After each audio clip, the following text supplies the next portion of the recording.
Tushar, thanks very much for joining us. Just come off stage after your panel session. Do you want to just summarise for us what it was that you were saying and what you were getting at? Yeah, absolutely. The key things that I think going on in the industry is this business of disruption and technological change. That's a fairly major difference that we have to evolve to. And I think the market is going to evolve in interesting ways. First of all, up until now, there has been a mantra, I think, amongst very large public clients to try and simplify and narrow their supply chains. This has been done in a view to make partnerships with their consulting engineering firms in order to get best value and so forth. And I think that model is getting disrupted now by the occurrence of BIM and everything that the digital revolution implies. The reason for that is that engineering becomes more simple. You can more quickly get to answers, and it doesn't require so many people. And therefore, the idea of having very large companies working on relatively simple projects because so many resources are required, that very idea is challenged. Now, there are extremely complicated projects out there which require very large companies with their specialist resources to be able to respond to them.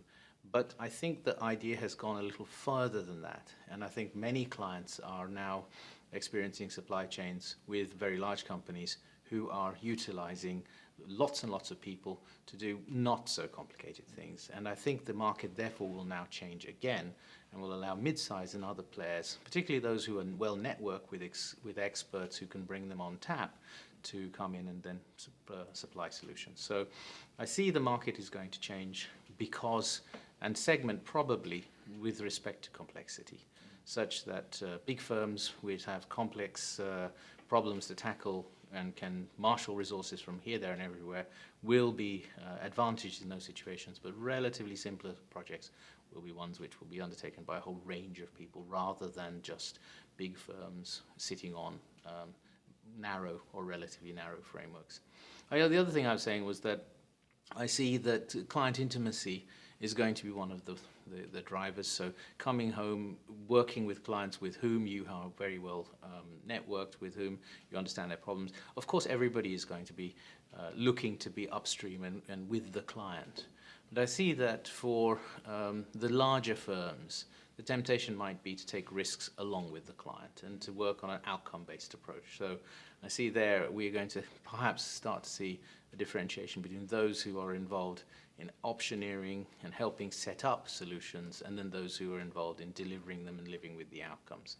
So again, I can see the market fragmenting or structuring itself changing, evolving into these different ways.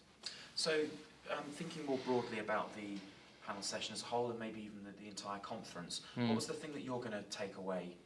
I think it has to be the idea about digital disruption. I think that was the centerpiece of this.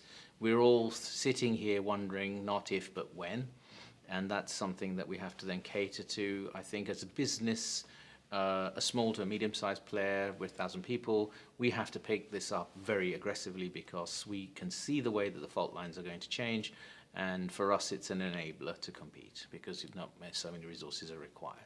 I think the issue is going to be timing for the larger firms, because if they disrupt themselves at a time when the industry or their clients are not completely in tune with this, they will simply lose profitability and they will simply have a lot of redundancies. If they fail to disrupt themselves or they take too long about it, they'll be in a universe which no longer needs them. So I see that timing is going to be very critical here. We heard a few things about being an early adopter, yes or no. We heard about what are the risks that you're undertaking when you do those things. These are questions which should be kind of at the back of the mind of any person leading a firm, but I think digital is putting them right at the front.